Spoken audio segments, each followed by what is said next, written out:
Hello and welcome to another Train Sim World 2 video, and this time I'm doing a request. Last time I didn't actually do a request, that was an entirely separate video, but today I'm doing a request from Temet Noshe,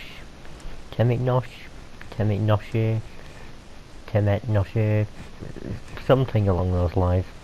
That's the name on the form, so I'm just gonna say it as it is, and they did allow me to credit them in the video with the request, so that's how this works, by the way. If you don't know how it works, what I basically do is on the form that collects the responses for all the requests, I've got an option that lets you tick off where you would like to be credited. Now there is an option for Patreon as well, but I haven't actually been uploading these to Patreon realistically because it's been a bit hectic. I mean, you've seen already that I've taken a while just to get through the first few. So yeah, basically that's the reason why. I don't want to promise anything that I can't deliver on. And today we are driving the Class 20 as per the request, and this is, this is good. The Class 20, honestly, I haven't used it a whole lot, and really, there are a couple of reasons for that, which I will hopefully get into as the video progresses. To start with though, I'm just setting up the train with all the lights and everything else. The head code discs, I don't really usually move them around, but I decided why not for this video. There are basically, I think, 4 lights on this train. There's one up there, there's 3 down at the bottom. So yeah, there we go. And I'm gonna take a punt, and I'm gonna say that the head codes were what was used before other codes in the world of British Railways. So head codes, according to the manual for the Class 20, which you can find from Dovetail themselves, the head codes indicate different kinds of freight that you're carrying. So if you really want to be a purist and learn what all the codes mean and tie it into whatever you're carrying, then by all means please feel free to. But I think only 1 or 2 of them are relevant in game. Haven't ever seen any of the other freight that was specified in that manual. I believe fish was on there, which is a bit of a strange one. So now that that's out of the way, let me talk about why I don't use the Class 20 very often.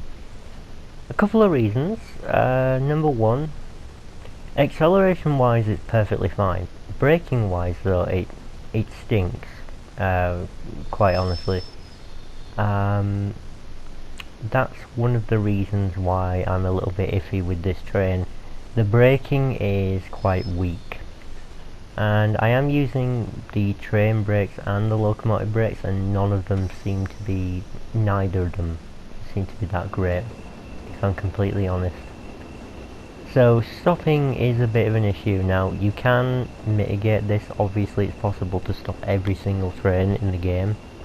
It's not as if they made it deliberately impossible. It's not as if it's impossible at all. It's more that well, slowing down is quite tough. You need to keep it in mind that you are going to slow down soon. And I do believe that we are on Tees Valley. I think so. Where are we driving to? Middlesbrough. Middlesbrough is where we're going. I've just checked. Right. Sorry about that. I was going to say, okay, fine. But yeah, we're driving to Middlesbrough. I figured it was a big enough location to stop at, rather than doing anything freight related. For freight stuff, I will be doing freight stuff. It's just not very often. Because, to be brutally honest, I'm not really the biggest fan of freight stuff. You already know that, I think, from previous videos of me talking about how things like Clinchfield Railroad, and also the one in Canada, the Canadian National Subdivision, whatever it was.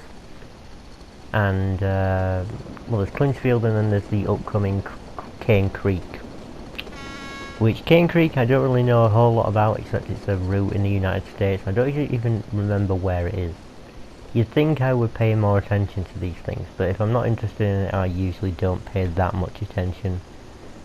But as time unfolds, I'm sure I'll be able to start reporting on other things as it becomes obvious. By the way, the Arosa Line DLC should be out now, at this moment in time. So if you want to buy that, you can go ahead and do that if you've been interested in it. I haven't deliberately avoided watching things about it. Instead, I've just sort of missed them. Because I believe they were doing a stream yesterday on the 25th. I did see an alert in my YouTube account for a stream that they were doing, but I didn't see any of it.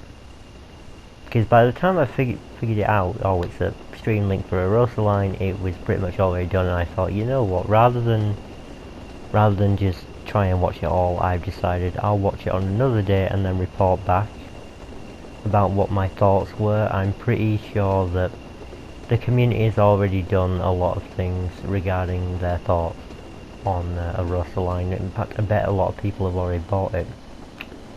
So, yeah.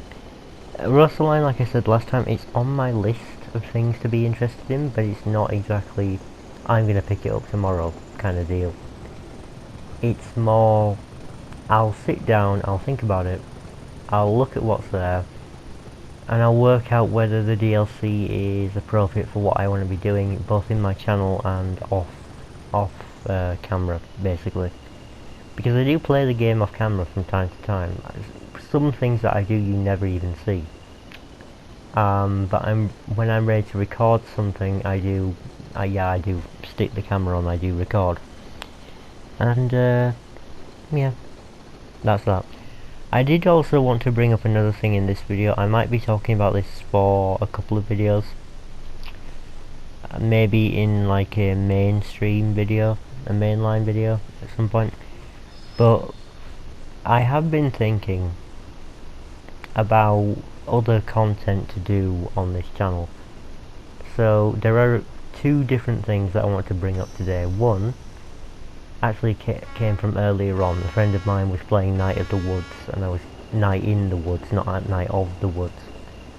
Night of the Woods, Night in the Woods. There we go. And they were playing that, and they finished it, and they said they really enjoyed the game. So I'm gonna look into it, because it might be a game that I would want to let's play. And exactly how I'm going to let's play it, I'm not exactly too sure. I may try and do it through streams, because then it's more interactive. However, I also might do it in separate videos as well. I'm guessing that I might try and do it on streams. I think that's my first priority. And then we'll think about separate videos. But yeah, just saying, I'm mulling it over. The price on PlayStation Store did kind of leave me wondering. You see, Night in the Woods on the PlayStation 4 on the store is a grand total of, and I'm not making this up, £19. So basically let's call it £20. I'm not saying that it's not worth that. I'm just looking at it in my mind and I'm thinking, is it that long of a game? Does it warrant that price? Because I understand that it might be a really good game, it's just that does it warrant me paying £20 for? That's all I'm saying. And depending on what my budget is, I may pick it up. But if my budget doesn't allow for it, I obviously won't be picking it up. If it's only going to be a one-time thing, then I'm thinking, maybe it's not such a great idea. Also, does it have voice acting? I don't know if it does have voice acting. I know it's got kind of speech bubbles where the characters are talking. And so, just to make it more interesting, I guess, I suppose I can read them because why not? It sounds like an interesting thing to do, and I'm sure other people do that anyway. That's if it doesn't have voice acting. If it does, then I'll obviously have to shut up and let the character speak. But yeah, there's Night in the Woods. Haven't got it yet, but thinking about it. And the other thing was to, believe me, right, I would like to say that I've got lots of money to spend. I don't, right? I don't have a lot of money to spend on gaming, and this next one is a lot more than a lot more than £20. I was going to say it's a lot more than 150. Which, if I recall, was the price of this, what I'm going to talk about.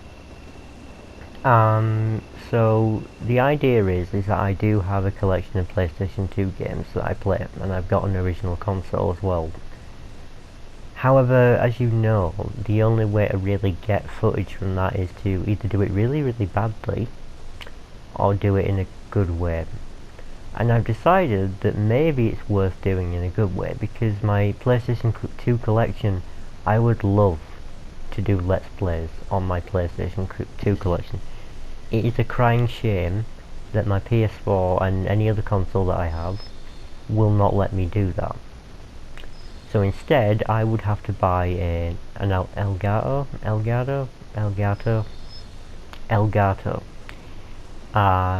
capture card. Basically, it's a thing that plugs into the back of the PS2, and I'm hoping that it plugs into my. I've got the slim version of the PS2, which is apparently rumoured to cause scratches on the discs. But part of me thinks that might be untrue, just as a kind of thing. But I am being a little bit more cautious, taking out the discs and so on and so forth. If that'll help. Apparently it does it when the discs aren't actually spinning, apparently. But anyway, that could all be a myth. The Elgato is a lot of money. It's an expensive piece of kit.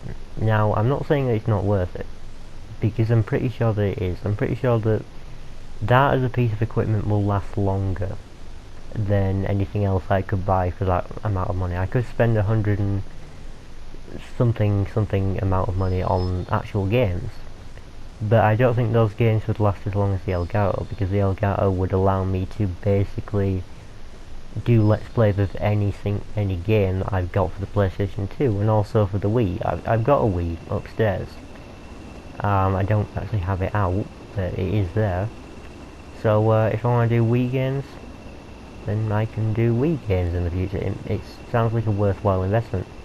Except, is it going to fit in with my budget? And the answer is probably it's a punt, but I would basically need to dedicate a lot of my budget that exists right now to just the Elgato itself.